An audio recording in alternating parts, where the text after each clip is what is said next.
Morning students, class 12th।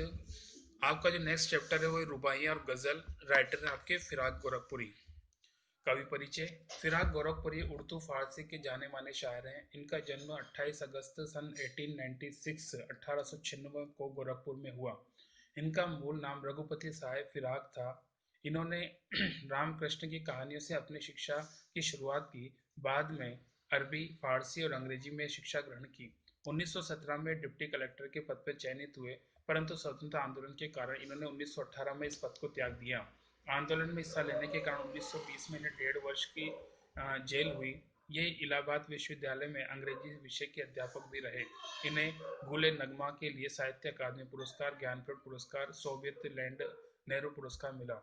सन 1938 में इनका देहावसान हो गया। रचनाएं। गोरखपुरी ने शायरी के क्षेत्र में नए कीर्तिमान स्थापित किए। इनकी महत्वपूर्ण कृतियां हैं गुले नगमा, बज़्म जिंदगी, रंगे शायरी, उर्दू गजल गोई। काव्यगत विशेषताएं। उर्दू शायरी के साहित्य का बड़ा हिस्सा रोमानियत, रहस्य और शास्त्रीयता से बंधा हुआ है, जिसमें लोक जीवन और प्रकृति के पक्ष बहुत कम उभर कर आते हैं। नज़ीर अकबराबादी, इल्ताफ हुसैन हाली जैसे कुछ शायरों ने इस परंपरा को तोड़ा। फिराक गोरखपुरी भी उनमें से एक थे। भाषा शैली। उर्दू शायरी अपने लाक्षणिक प्रयोगों और चुस्त मुहावरेदारी के लिए प्रसिद्ध है। शेर लिखे नहीं कहे जाते हैं। ये एक तरह का संवाद होता है। मीर गालिब की तरह फिराक भी इस शैली को साध कर आम आदमी या जनसाधारण में अपनी बात कहते हैं। प्रतिपाद्य रुबाइयाँ।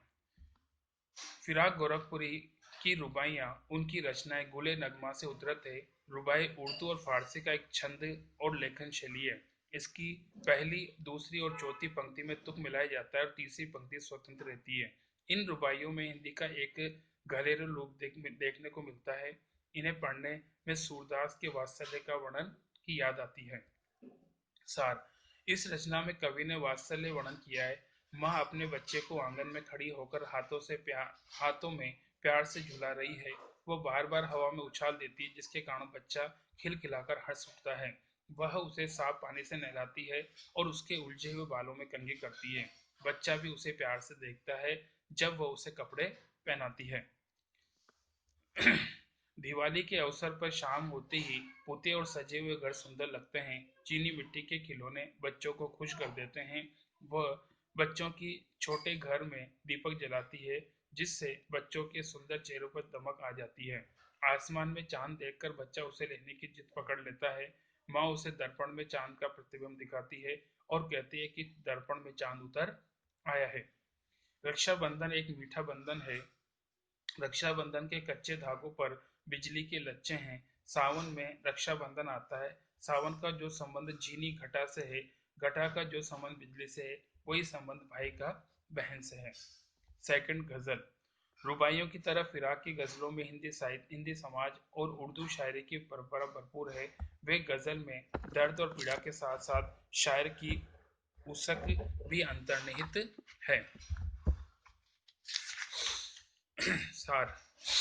इस गजल के माध्यम से शायर कहता है कि लोगों ने हमेशा उस पर कटाक्ष किए हैं, साथ ही उसकी किस्मत ने भी कभी उसका साथ नहीं दिया।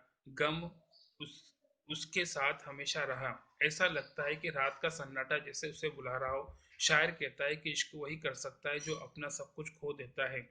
वह शराबी जब शराबी शराब पिलाते हैं तो उसे अपने प्रेमिका की याद आ जाती है। अंतिम शेर में स्वीकार करता है कि उसकी गजलों पर मीर की गजलों का प्रभाव है। तो यहाँ पे जैसा कि आप जानते हो कि फिराक गोरखपुरी के बारे में उन्होंने जो लिखा है वो रुबाइयाँ और गज़ल है, और ये एक उर्दू फारसी से या अरबी फारसी से संबंधित है।